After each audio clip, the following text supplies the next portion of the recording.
subes por el cerro, la Pachamama te espera allá. Por los caminos del incapaz, sigue sus huellas sin descansar. Equador, terra de vulcões. Dueño del tiempo, hermano del sol, labras la tierra con tu sudor. Surges erguido del Yaquiña, tu poncho al viento te agita a É uma terra não somente coberta pela névoa, mas também cercada pela mitologia e povoada por animais de reputação legendária.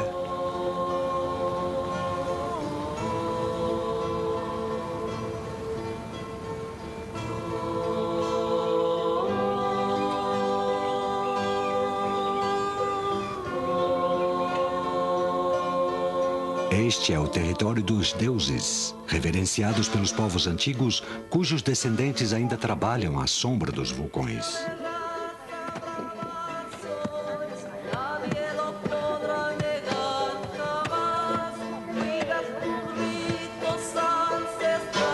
Os vulcões, mais de 30 deles, dominam esta paisagem.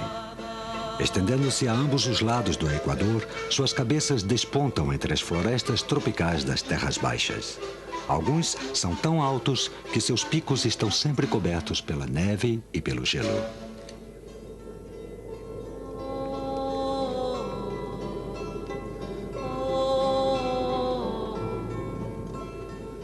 No norte do Equador, os Andes se dividem em duas cordilheiras paralelas ao longo das quais erguem-se grandes vulcões que formam um corredor chamado Avenida dos Vulcões.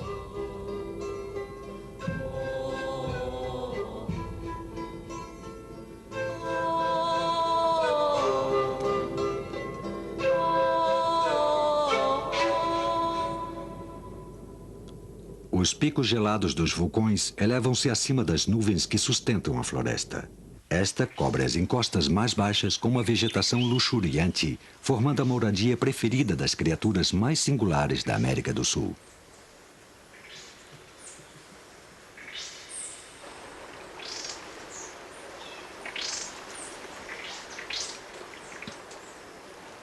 Para os antigos povos andinos, o urso de óculos era uma criatura mítica, um mensageiro dos deuses que habitava nos cumes das montanhas.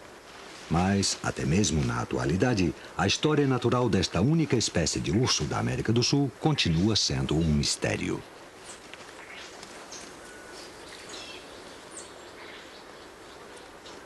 A emaranhada vegetação destas encostas acolhe a uma das comunidades de pássaros mais ricas do mundo. O beija-flor sunagel, de cor púrpura, é apenas uma das 120 espécies de beija-flores que habitam o Equador.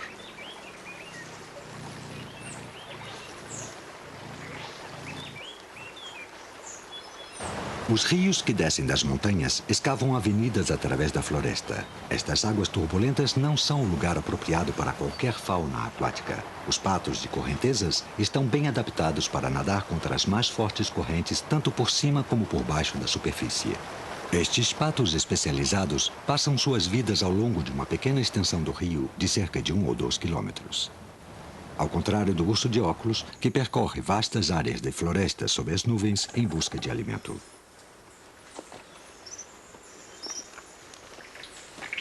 Este filhote de 10 meses já é capaz de subir pelas árvores e aprende a selecionar as frutas que pode comer.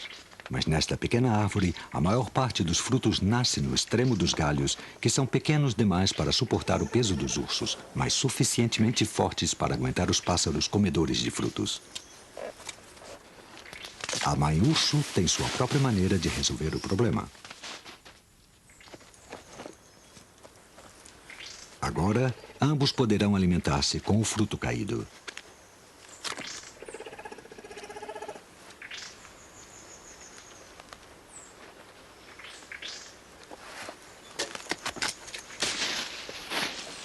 Este comportamento parece prejudicial à árvore, mas como os ursos se alimentam de uma ampla variedade de árvores, esta terá a oportunidade de recuperar-se.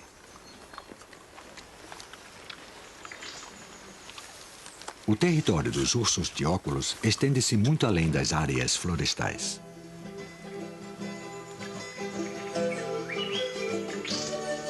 Aqui, sobre o platô andino, a cerca de 3.000 metros, as árvores capitularam ante o rigor da altitude e, em seu lugar, crescem bromeliáceas gigantes conhecidas como puyas.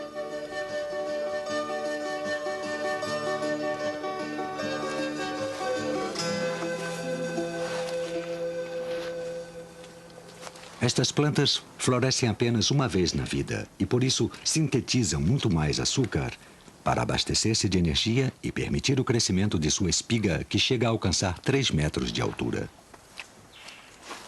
A concentração de açúcar faz com que as suas flores em desenvolvimento sejam irresistíveis para o paladar do urso.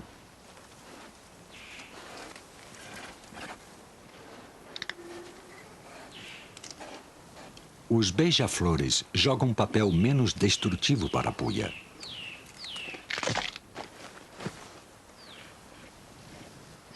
O raio de sol brilhante fecunda com pólen as flores que escapam à atenção do urso.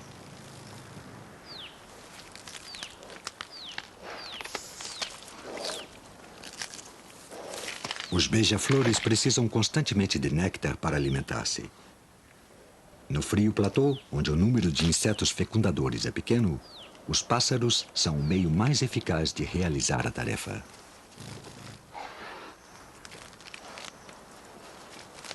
As flores polinizadas produzirão sementes em breve, o que assegura um contínuo abastecimento para pássaros e ursos, embora não com este. Estes altos platôs são o habitat de outro animal de mítica reputação.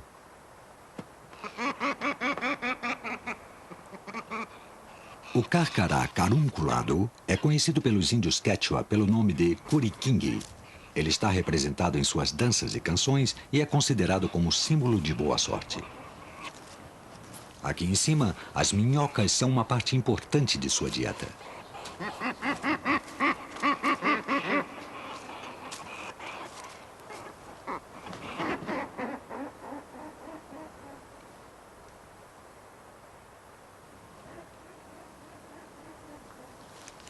O deslocamento extensivo do urso de óculos pode ser o responsável por seu papel legendário como mensageiro dos deuses.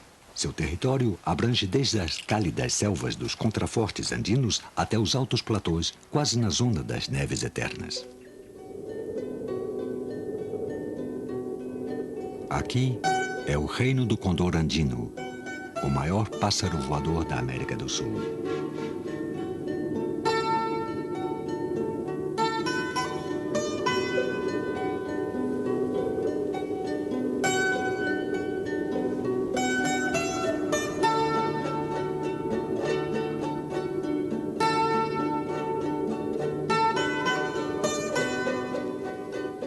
Este inóspito lugar também está habitado por uma das menores aves do mundo, a estrela equatoriana. Habita só em altitudes de cerca de 4.000 metros e se alimenta do néctar das eternas flores da Chuquirauá. Os beija-flores estão aqui em seus limites físicos. O enorme esforço que significa planar neste ar frio obriga esta espécie a quase abandonar seu hábito. As estrelas equatorianas precisam de lugares abrigados para reproduzir-se, protegendo-se assim dos ventos gelados e das frequentes tempestades de granizo. As fêmeas são responsáveis pela construção dos ninhos.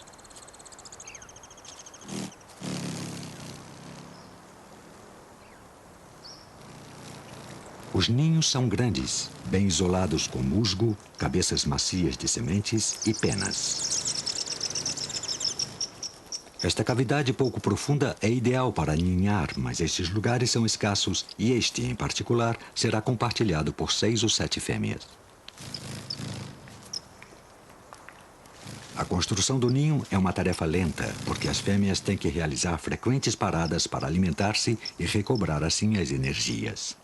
Enquanto algumas trabalham muito para construir seus próprios ninhos, outras conservam suas energias. Durante a ausência da dona deste ninho, uma vizinha aproveita para roubar o seu conteúdo.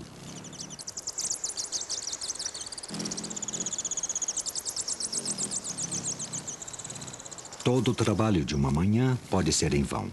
O roubo a esta escala atrasa a construção do ninho e, como este tem que ser grande e aquecido, uma fêmea pode passar até 4 meses para completá-lo.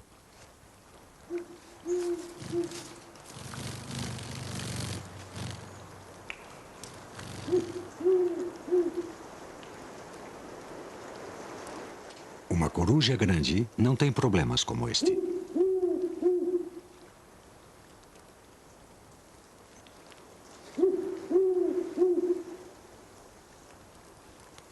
Neste platô, as bromeliáceas gigantes ainda não estão florescendo, mas os ursos de óculos ainda são atraídos por ela. Os perigosos espinhos não são um problema para estes ursos.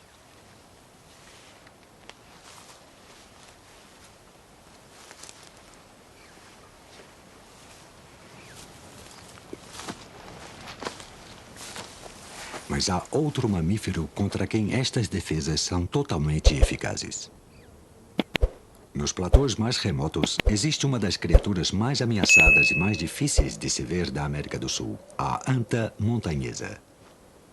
Este animal é menor que seu correspondente das planícies e sua pele grossa, que o protege contra as neves da montanha, é responsável por seu outro nome, anta lanuda.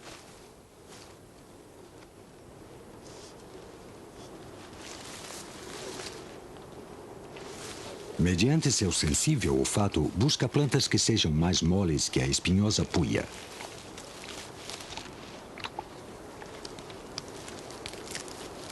Infelizmente, como algumas partes da anta são consideradas de valor medicinal, muitas morrem nas mãos dos caçadores. Por isso, só podem sobreviver nas regiões mais remotas e inacessíveis da Avenida dos Vulcões.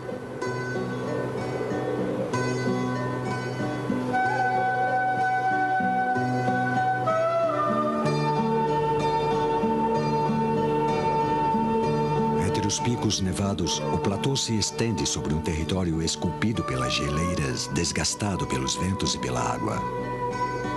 Desta forma, é o último refúgio para a fauna mais ameaçada do Equador.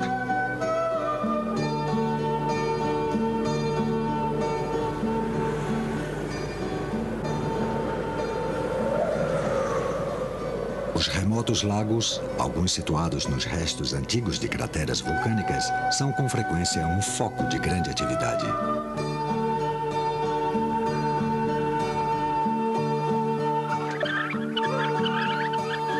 Apesar de suas águas frias, nestes sobrevivem suficientes insetos aquáticos e larvas para manter uma densa colônia de mergulhões prateados.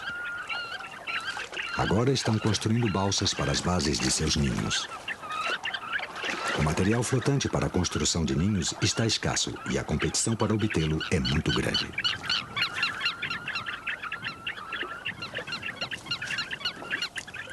Todos os casais devem defender seus ninhos dos vizinhos invasores que tratam de roubar-lhes. Se roubam demasiado material, o ninho afunda. O ninho flutuante forma uma plataforma para acasalamento e também mantém os ovos acima da linha de água. A vegetação pútrida também gera calor e ajuda a manter os ovos aquecidos.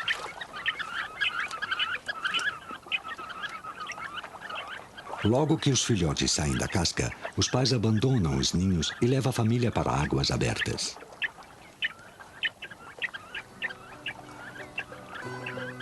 Próximo ao ponto mais alto do Equador, o clima condiciona o tipo de vegetação.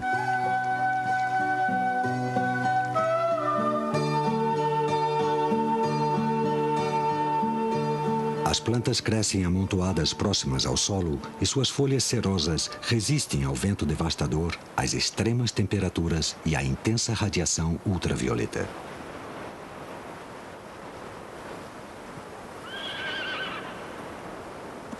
No entanto, a vegetação é facilmente danificada pelas ovelhas e pelo gado, estranhos introduzidos ao platô. Em grande parte, estes substituíram as lhamas e alpacas, espécies pouco daninhas para as plantas autóctones. A agricultura também ocupa há muito tempo grandes áreas do platô. O vale fértil que existe na Avenida dos Vulcões tem sido ativamente cultivado há milhares de anos.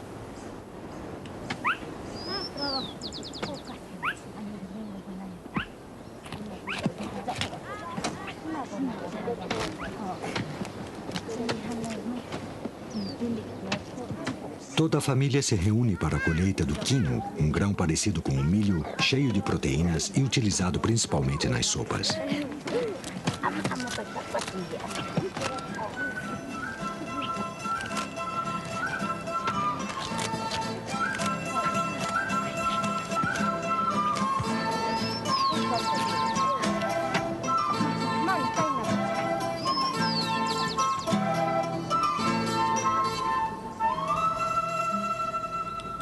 Embora na atualidade as pessoas que vivem nos vales cultivados raramente veem os condores andinos, este animal continua sendo um símbolo de poder e virilidade masculinos. Mas isto não garante sua sobrevivência. No Equador, só restam menos de 100 exemplares e estão limitados aos platôs mais remotos, onde muitos dependem das desgraças dos animais selvagens introduzidos.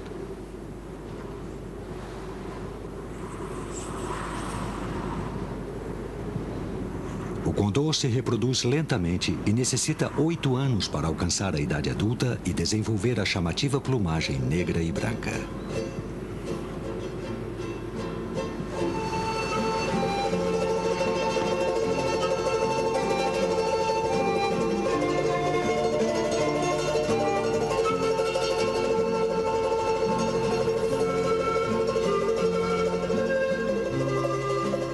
No passado, muitos platôs pertenciam a grandes fazendas, mas as reformas agrárias aboliram a maior parte delas, deixando os cavalos e o gado livres como animais selvagens. Hoje, os corpos dos que morrem são o ponto de atração para os carniceiros famintos.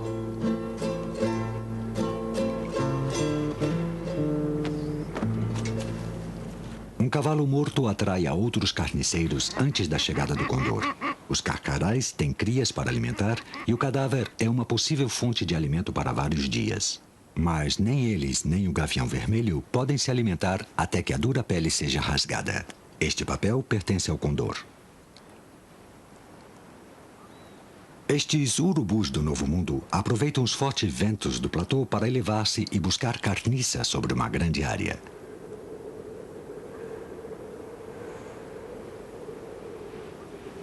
Não possuem grande olfato, mas localizam os cadáveres graças à sua excelente visão.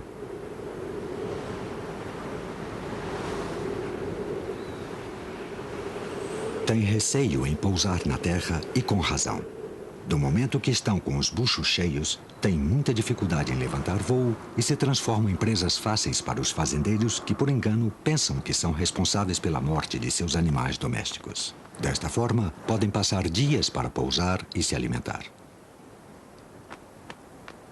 Com a chegada dos condores, os carcarás e os gaviões mantêm-se à distância.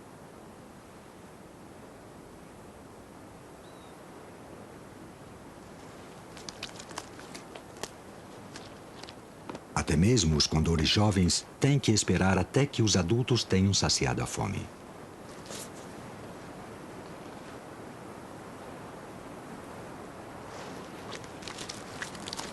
Embora tenha um poderoso bico para dilacerar a carne, o condor não tem garras suficientemente fortes para carregar presas vivas, como é a crença da população local.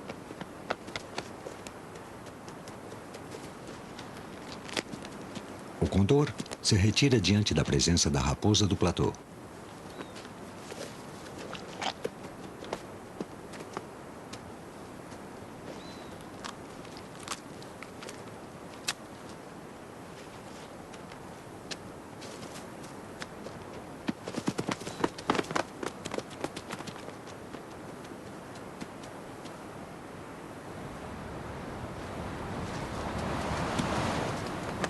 Normalmente, estas raposas caçam pequenos roedores e coelhos no platô, mas não desperdiçarão a oportunidade de satisfazer sua fome em uma carcaça tão grande.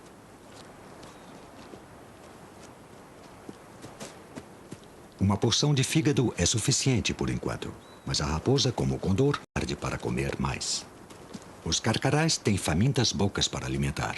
Agora que a raposa se afastou, eles têm finalmente sua oportunidade para comer.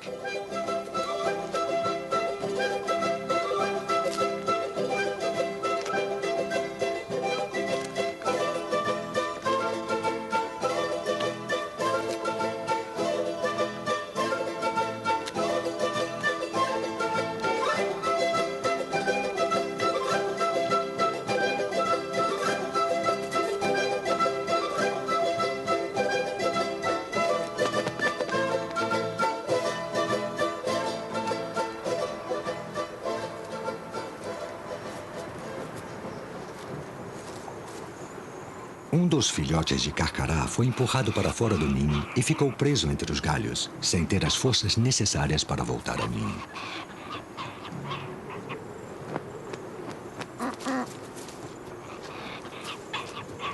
Os pais chegam com alimento, mas os pedidos de ajuda não são atendidos. Embora a situação seja desesperada, os pais ignoram sua situação.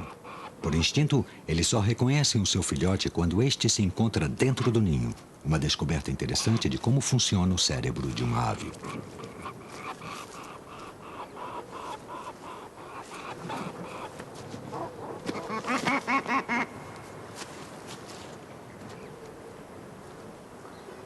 Com quase 6.000 metros de altura, os grandes vulcões encontram-se no caminho dos ventos provenientes do Oceano Pacífico e da bacia do Amazonas.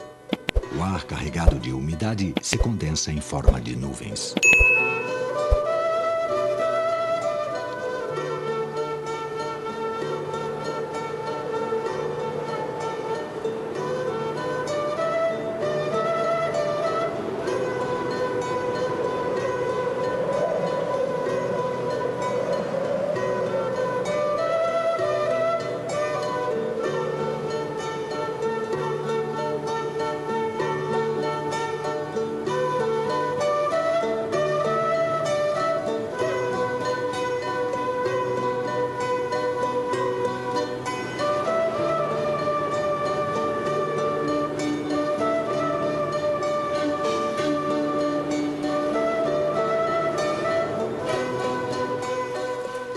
O urso de óculos é um assíduo visitante destes altiplanos. Seu pelo espesso oferece uma boa proteção contra as condições frias e úmidas.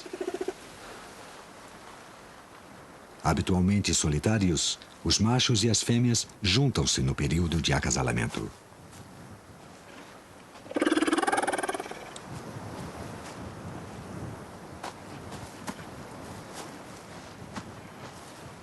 O macho é muito maior que a fêmea. A diferença em tamanho é responsável pela crença da população local de que há duas espécies de ursos nos Andes. Esta fêmea está no cio, mas não se mostra muito receptiva aos avanços do macho.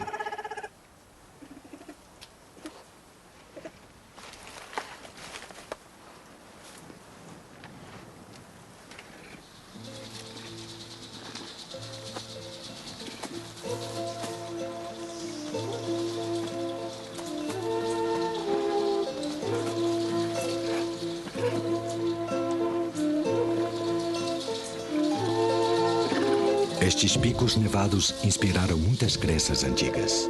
Os ameríndios lhes dotaram de gênero e personalidade, e muitos de seus cumes são suficientemente imponentes para ser a morada de seus deuses.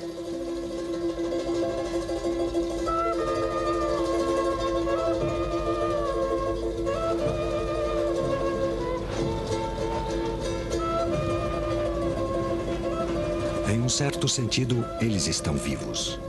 Os vulcões do Equador encontram-se entre os mais ativos dos Andes. As tranquilas crateras fumegantes são apenas uma leve mostra de sua explosiva violência.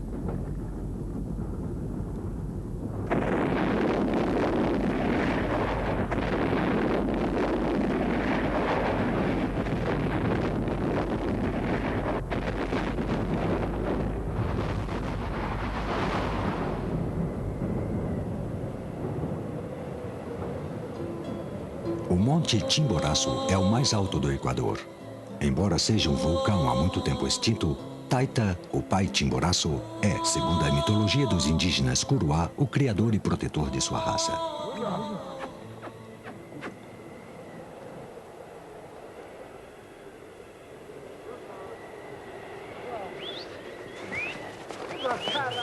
Criada nos platôs mais altos do Chimborazo, esta gente resistente é capaz de enfrentar o frio sem nenhuma roupa especial. Seu propósito, ao visitar este lugar, é recolher gelo.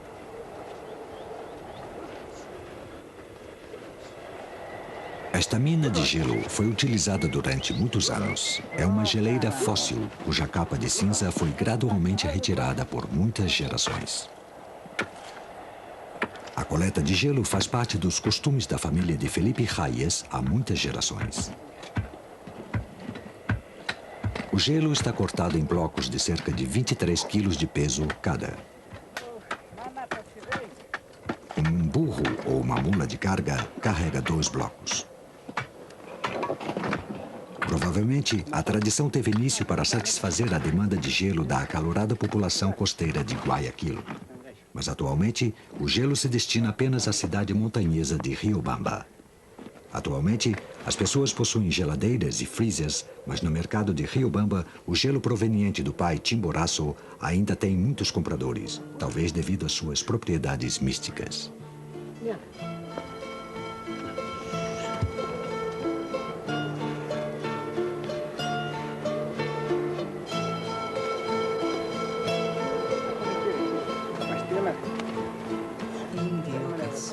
Depois de um duro dia de trabalho, Felipe e seus amigos voltam para seu povoado, deixando a região dos deuses dos Andes para as alongadas sombras de poeira.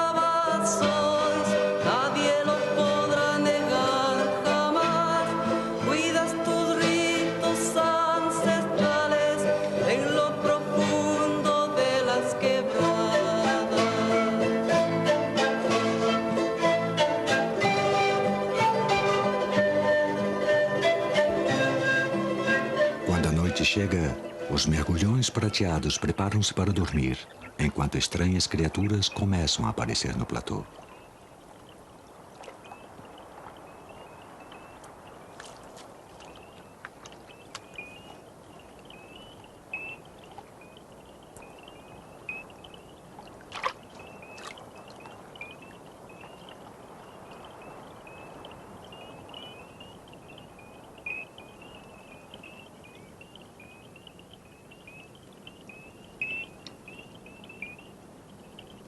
O Peripatus é uma criatura misteriosa. Antigamente pensava-se que era uma espécie de molusco, mas hoje se considera parte minhoca e parte inseto. É verdade que tem um corpo mole como as minhocas, mas suas pequenas patas, cada uma possuindo um par de unhas quitinosas, traz seu vínculo com os artrópodos, um grupo que inclui crustáceos e insetos.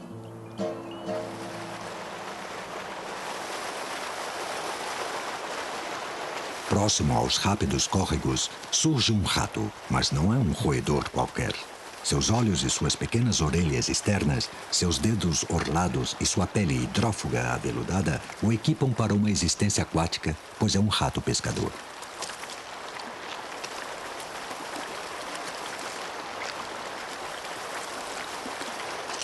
Nas proximidades, esconde-se uma das rãs mais singulares do mundo, a Gasteroteca, ou rã marsupial. Deposita suas crias em lagoas pouco profundas. A rã transporta seus ovos em uma bolsa sobre as costas, mas agora que os filhotes são bastante grandes, já podem sobreviver por si próprios. A água fria penetra na bolsa da fêmea e estimula os filhotes, que saem da bolsa ajudados pela mãe.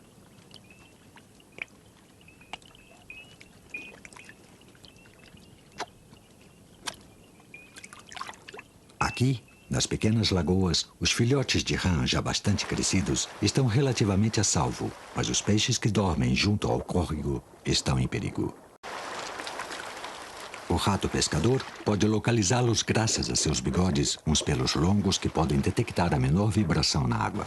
O rato pescador ataca. Para seu tamanho, é um tenaz assassino, mas o peixe é tão grande quanto ele.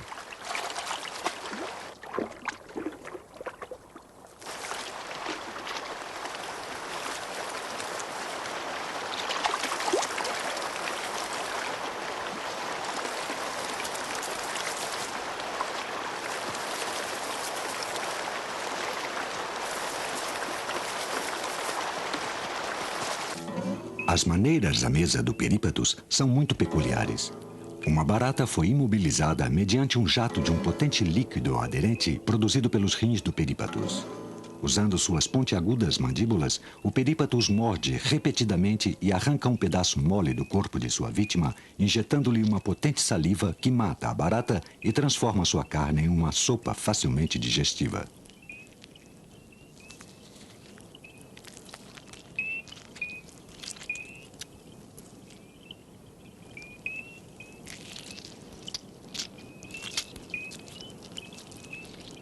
Pode passar até 3 semanas para que o Peripatus volte a se alimentar.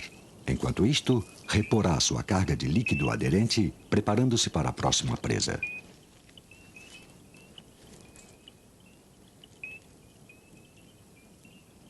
No entanto, o rato pescador precisa comer várias vezes à noite. Sem o calor do sol, a temperatura no platô cai dramaticamente. Bem antes do amanhecer, uma capa de gelo formou-se sobre a vegetação.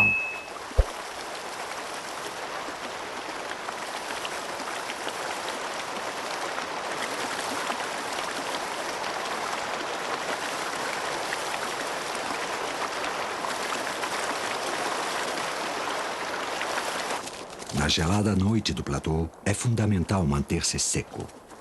Como qualquer mamífero aquático, o rato pescador passa muito tempo preparando sua pele para fazê-la à prova de água.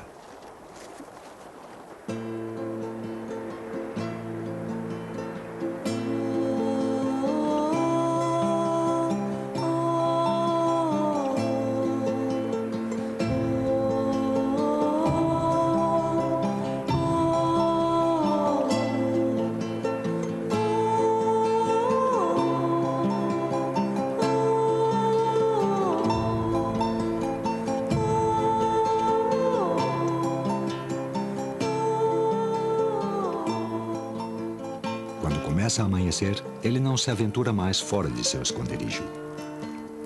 Quando o gelo começa a derreter, uma tragédia vem à tona.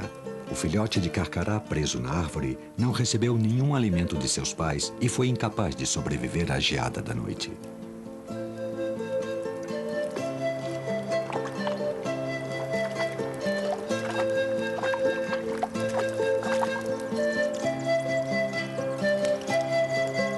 Os pássaros estrela equatorianos passaram as horas de escuridão em um estado de torpor quando seu ritmo cardíaco se reduz 20 vezes com relação ao dia.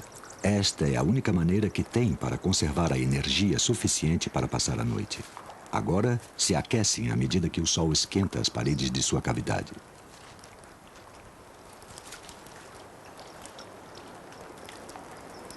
Em seguida, chega a hora do banho e de se preparar para as frenéticas atividades alimentares do dia. O calor do sol também condiciona a vida dos condores, que esperam correntes ascendentes antes de abandonar seus galhos. Com filhotes para alimentar, as estrelas equatorianas correm de flor em flor, acumulando suprimentos de néctar.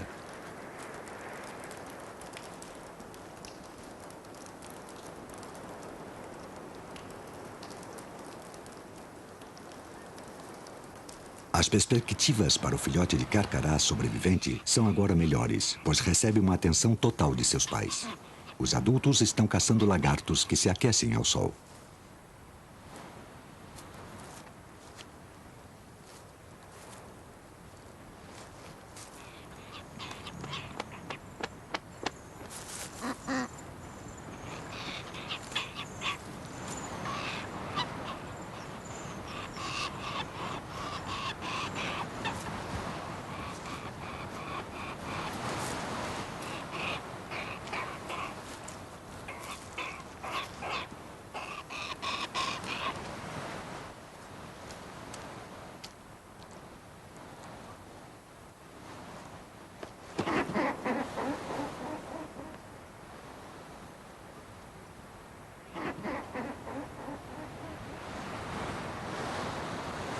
A água derretida das geleiras inicia uma viagem através das florestas cobertas de nuvens, algumas das florestas mais molhadas da Terra, transformando-se em cachoeiras e córregos torrenciais.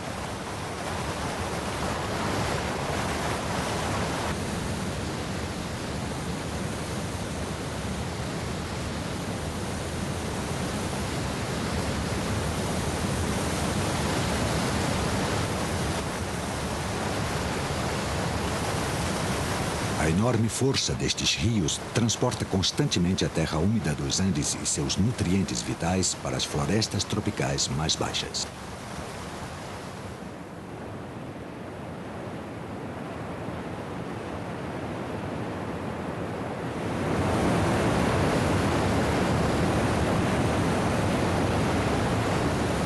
Estas poderosas águas podem causar problemas até mesmo para os habitantes mais experientes.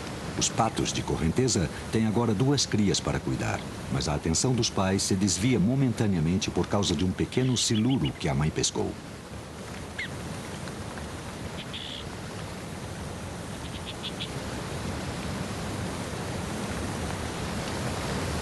Embora os filhotes sejam exímios nadadores desde o dia que nasceram, os pequenos patos preferem alimentar-se em zonas mais tranquilas.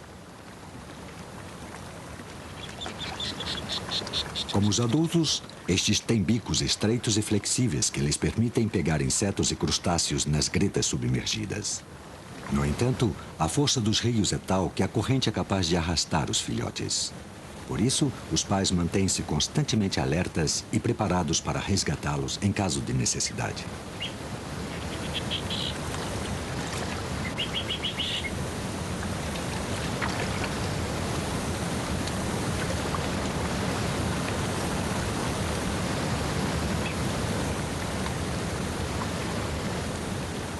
O que ela pode fazer é guiar o pequeno pato pelo caminho mais seguro através da corrente e pô-lo a salvo junto ao resto da família.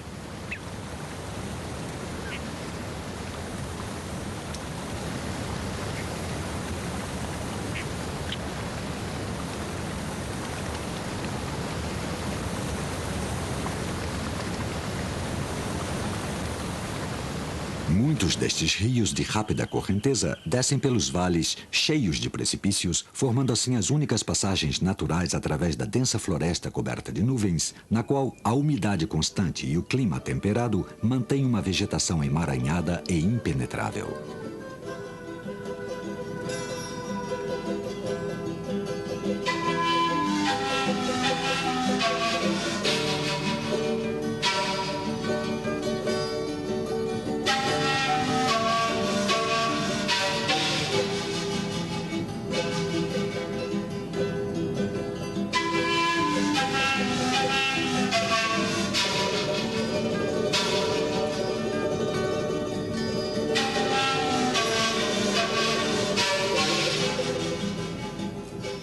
As árvores estão carregadas de plantas epífitas. Não são parasitas, mas crescem com a umidade e os nutrientes retirados da úmida atmosfera e dos troncos gotejantes.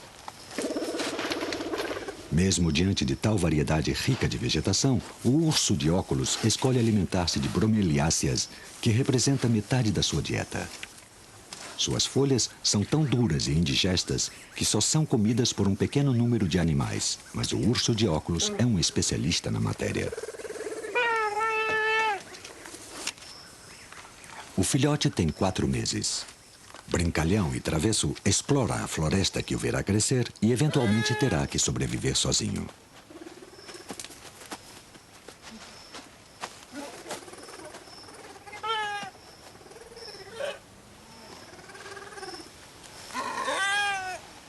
A mamãe urso gosta de estar perto de sua cria. Por isto, ela não sobe a uma altura muito grande.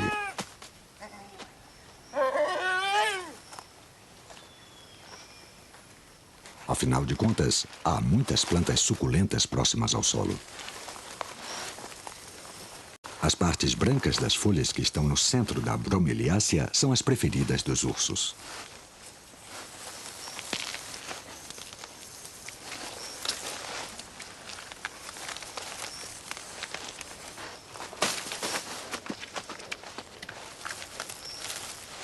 O filhote ainda não é bastante forte para arrancar o centro da bromeliácea. Mesmo nesta idade, ainda depende do leite materno. O ursinho acompanha a mãe durante quase um ano. Aprende a conhecer o terreno, os sons da floresta e a identificar as plantas e as frutas comestíveis.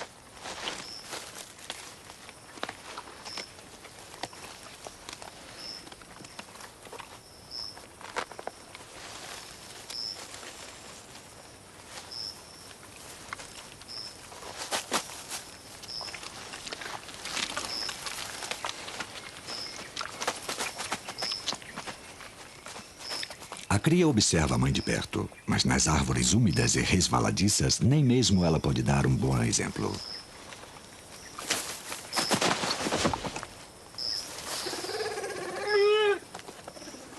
Não estava longe do solo e tanto a mãe como o filhote não parecem muito perturbados pelo acidente. O urso de óculos comparte a floresta com uma das aves mais extraordinárias da América do Sul. Um pássaro que, na maioria das vezes, se ouve, mas não se vê.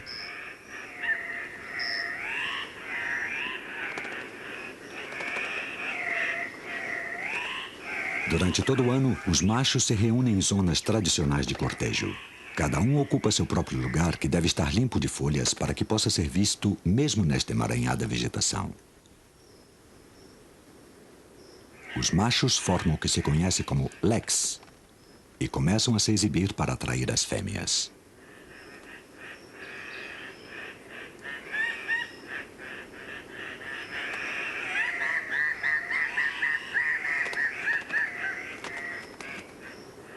Os machos executam sua extasiante dança aos pares.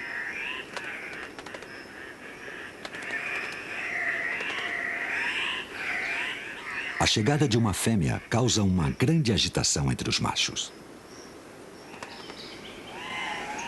Esta é de cor marrom cinza, o que a protegerá nos úmidos lugares sombreados onde fará seu ninho. Os machos podem se permitir serem mais chamativos, já que não participam da criação dos filhotes.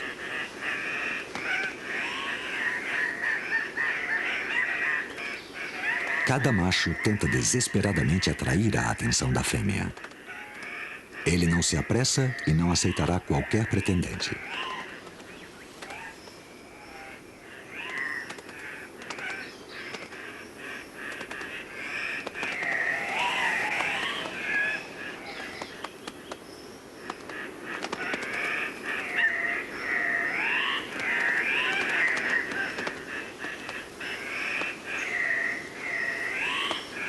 Até 14 machos podem chegar a competir pelo favor das fêmeas, mas um só dentre eles monopoliza a maioria dos acasalamentos.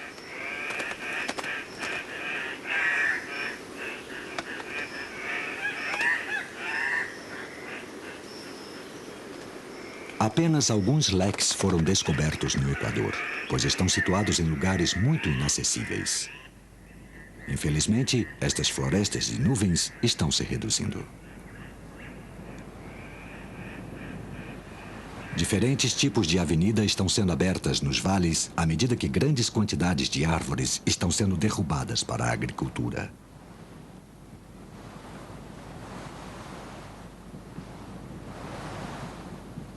O milho é um dos mais antigos tipos de cultivo dos Andes e é muito apreciado. Durante milhares de anos foi a dieta básica, especialmente para os pobres. Para o urso de óculos, uma espiga de milho é um irresistível presente dos deuses. Mas é arriscado roubar comida alheia.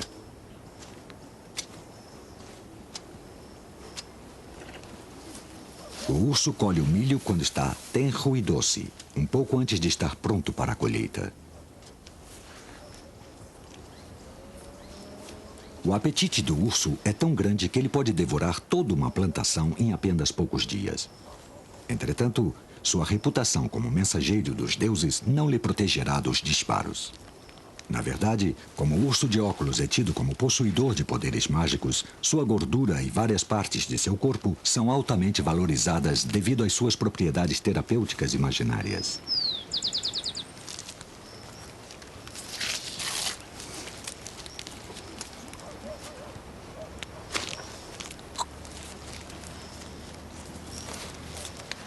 Um pássaro carpinteiro carmesim é outro visitante da floresta que encontrou uma nova fonte de alimento.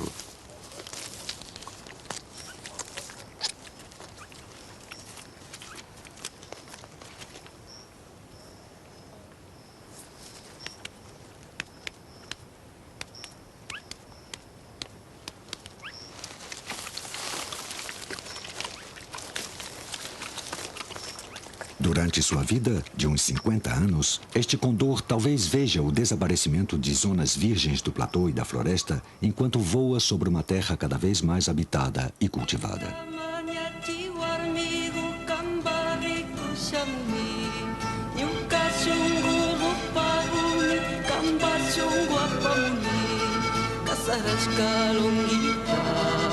cascadillas, sirigueiro, o cabo amigo, amigo, ali, ali, causa chuva.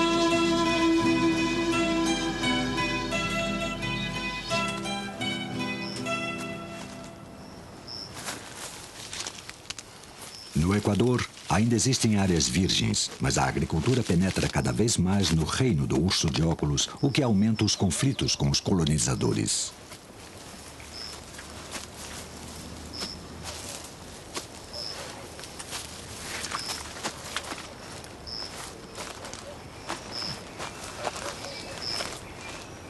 Quando este ursinho abandonar sua mãe, precisará estabelecer seu próprio território.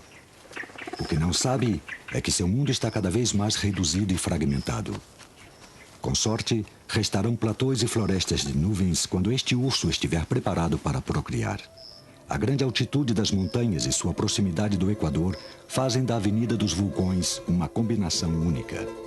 Só se conservarem as áreas naturais que ficam no Equador, as montanhas continuarão sendo a morada não para os deuses, mas para uma comunidade muito especial de animais e plantas, da qual ainda temos muito que aprender.